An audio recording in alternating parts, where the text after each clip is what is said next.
అవుతుంది. కాలం కూడా దేవుడు కూడా మనల్ని ఆశీర్వదించాలి. ఇవాళ తెలంగాణలో కాలం కలిసి వచ్చి దేవుడు ఆశీర్వదించిండు కాబట్టి ఇవాళ కష్టపడ్డాం. మొన్న ఆయన వచ్చిండు 2 ఏళ్ళ తర్వాత, ఏదో మంచి చెప్తాడేమో అనుభవంతో నేను అనుకున్నా. పెద్ద మనిషి కదా, మనం కూడా ఈ మధ్యకాలంలో ఎప్పుడేం అనలేదు. ఏదైతే మీకు చెప్పినో అంతకంటే ముందు నా మీద 181 కేసులు పెట్టిండు. చెంచల్గూడ చెర్లపల్లి జైల్లో బంధించిండు. ఎన్నో రకాలుగా సతాయించాడు. నన్నే కాదు నా కుటుంబాన్ని కూడా పట్టి పీడించాడు. కానీ బాధ్యత వచ్చినాక ఆలోచన చేసిన, నా కోపాన్ని నా బాధను దృష్టిలో పెట్టుకొని ఇవాళ పగ సాధించే కార్యక్రమాలు మొదలు పెడితే ఆయన పై వలగొట్టే పని పెడితే రాష్ట్రానికి నష్టం జరుగుతుందని తూవాన్ పాపన వాడు పోతాడు, పోని మనం మంచి పని చేయాలి. దేవుడు శిక్ష ఇచ్చిండు. నేను ప్రమాణ స్వీకారం చేసినాడే కూలబడ్డాడు, నడువిరిగింది. ఇంక ఇంతకంటే పెద్ద శిక్ష నేను జైలు వేసినా అయ్యేదేం లేదు. ఆయననే ఫామ్ హౌస్ను ఒక బందీఖానగా మార్చుకొని చుట్టూతో నా పోలీసులే ఉన్నారు, లోపల ఆయన ఉన్నాడు. చెర్లపల్లికి పంపించినా చెంచల్గూడకు పంపించినా గదే అవుతుంది కదా. ఇక తిండి బరువు నాకు ఎక్కువ అవుతుంది. అదొకటి. లోపల చెర్లపల్లి చెంచల్గూడ పెడితే ఆయన తిండే తినికి మళ్ళీ ఆయన ఏదైనా కావాలంటే అదిగిన అయితే సర్కార్కి ఎక్కువ ఖర్చు అవుతుంది. తిండి ఆయన సంపాదించేది ఇన్నా ఫామ్ హౌస్లే ఒక బందీఖానగా పెట్టుకొని చుట్టూతో మన పోలీసులే పహారా కాస్తున్నారు. ఇక ఆయన చేసిన పాపాలకు ఆయననే పోతాడని ఊరుకున్నా. ఎప్పుడైనా ఏమన్నా అన్నానా? ఎప్పుడైనా ఏమన్నా అన్నానా? మీరు చెప్పురు. ఇక్కడ పాత్రికేయ మిత్రులుగా ఉన్నారు అందరు, నాకు కూడా దోస్తులే కదా వాళ్ళందరూ. చెప్పురు, ఎప్పుడైనా ఏమన్నా అన్నానా? ఒక్క కేసు అయినా పెట్టినా? పోనీ ఈ జిల్లాలో ఎవరి మీద నన్ను ఒక కేసు పెట్టినా? ఎన్ని పాపాలు చేసారు వాళ్ళు ఎమ్మెల్యేలు మంత్రులు మీకు తెలుసు కదా. ఎంతమంది ఆస్తులు గుంజుకున్నారు మీకు తెలుసు కదా. ఎవరినన్నా నేను కక్షతోనేమన్నా చేసినా? నేను ఒకటే అనుకున్నా, ఎవరి పాపానికి వాడు పోతాడు. మనం చూసినా చూడకపోయినా పైన దేవుడు ఉన్నాడు, పైనుంచి కిందికి చూస్తూనే ఉంటాడు. ఎవరి లెక్క వానికి రాస్తూనే ఉంటాడు, ఎవరి మిత్తి వానికి చెల్లిస్తూనే ఉంటాడని. ఆ మిత్తిలో భాగంగానే నేను ప్రమాణ స్వీకారం చేయడానికి పోయిన రోజే మంచం మీద నుంచి బోర్ల పడి మక్కెలు ఇరిగి మూలకు పడ్డాడు. ఇక ఆయన నిన్నొచ్చి పెద్ద మనిషిలాగా మంచి చెప్తాడేమో అనుకున్నా. తోలు తీస్తా అని అన్నాడు. తోలు తీస్తాడంటేనే ఇక నేను చెప్పదలుచుకున్నా, అయ్యేగా నా సంగతి వదులు కానీ మా సర్పంచులు వచ్చిండ్రు, రా ఏ తోలు తీస్తావురా? నీ తోలు తీసుడు కాదు, నిన్ను చీరి చింత కట్టి చింత మడకల ఏలాడేసి కొడతారో లేదో మా సర్పంచులు, రా కొడంగల్కి వస్తావా లేకపోతే మమ్మల్ని చింత మడకకు రమ్మంటావా? మా సర్పంచులను దోల్తా. సోయి లేని మాటలు, స్థాయి లేని విమర్శలు. ఒక్కటన్నా అక్కడికి వచ్చే మాట మాట్లాడిండా? 10 ఏళ్ళు నువ్వు పూర్తి చేస్తే, 10 ఏళ్ళు ఎస్ఎల్బి పూర్తి చేస్తే నల్గొండకు 4 లక్షల ఎకరాలకు నీళ్లు వచ్చేది.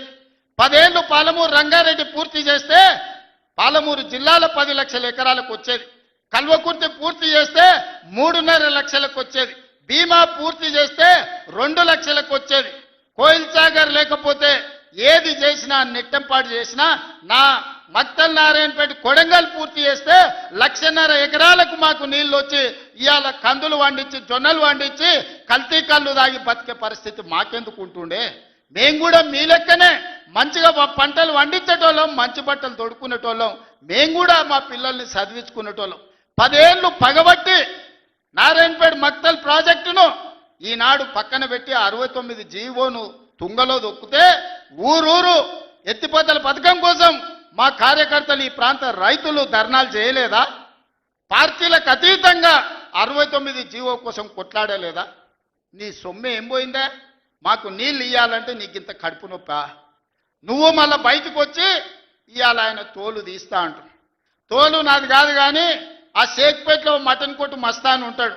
ఆయన రోజు మేకలను కోసి మండి నడుపుతుంటాడు. ఆయన చెప్పిన కేసీఆర్ ఖాళీగా ఉన్నాడంటనే తోలు తీస్తాడంట. నీ మటన్ కొట్టు మస్తాన్ దగ్గర ఇంత నౌకరీ ఇయ్యండ్రి, ఇంత బోటో కూరనో పోయేటప్పుడు ఇయ్యండ్రి బొక్కనో. ఎందుకంటే కోసిన వాళ్ళకు మామూలుగా తోలు తలకాయలు ఇస్తాం కదా మనం ఇంటికాడ దసరా పండుగ అప్పుడు. అవునా? ఏం శివకుమార్ రెడ్డి, మన ఇళ్ళల్లో పండుగ పూట వచ్చి యాటను కోస్తే కాళ్ళు తలకాయ కోసినోనికి ఇస్తాం కదా. ఇక మటన్ కొట్టు మస్తాన్ కూడా చెప్పిన, ఆ కేసీఆర్ ఖాళీగా ఉన్నాడంటేనే 2 ఏళ్ళు ఫామ్ హౌస్లో ఏం చేస్తుండంటే తోలు తీసేది ప్రాక్టీస్ చేసిండంట. తోలు బాగా తీస్తాడంట. నీ మటన్ కొట్టులో ఈ తోలు తీస్తాడు, కాళ్ళు తలకాయలు మాత్రం ఉచితంగా సాయంత్రం పోతే దావతులో బోటిగిన ఏమైనా కొట్టుకొని సాయంత్రం 2 వేసేటప్పుడు తీసుకుంటాడేమో అని. 40 ఏళ్ళ అనుభవం అంటావు, రాష్ట్ర మంత్రి చేసిన అంటావు, కేంద్ర మంత్రి చేసిన అంటావు, 10 ఏళ్ళు ముఖ్యమంత్రిని చేసిన అంటావు. తెలంగాణ రాష్ట్రాన్ని సాధించినా అంటాం. నేను ఆడ ఫ్యూచర్ సిటీ కడుతున్నాను అంటే తొక్క తోలు వాడెవడో వస్తాడంటే వంతారనా బొంతారనా ఇవనే ఒక మాజీ ముఖ్యమంత్రి స్థాయిలో మాట్లాడే మాటలు మాకు రావనుకుంటున్నావా? మర్యాద ఉండదని మేము మాట్లాడతలేం.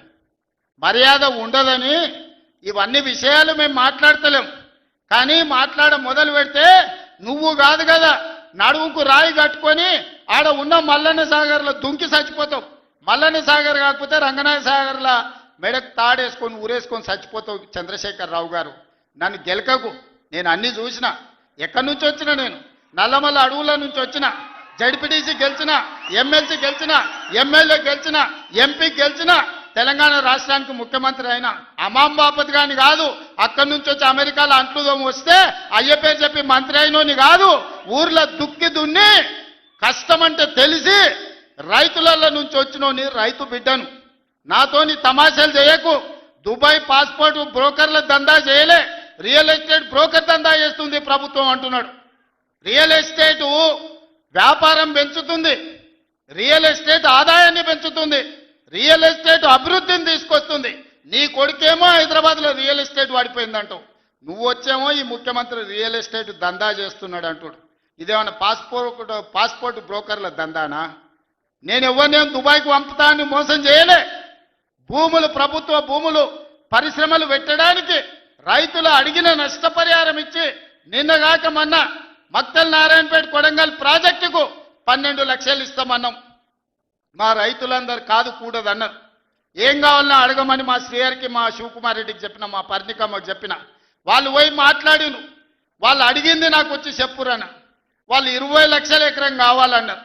పిలిచి క్యాబినెట్లో పెట్టి ఎకరాకి 20 లక్షల దాకా ఇచ్చి 96% ప్రజలు ఏకగ్రీవంగా ఆమోదిస్తే వాని భూమి పోయిన దుఃఖంలో ఉంటాడు 10 రూపాయలు ఎక్కువ ఇవ్వాలని 20 లక్షల ఎకరాల చెల్లించి నిన్నగాక మన లగచర్ల లేకపోతే హకీంపేటలో పోలే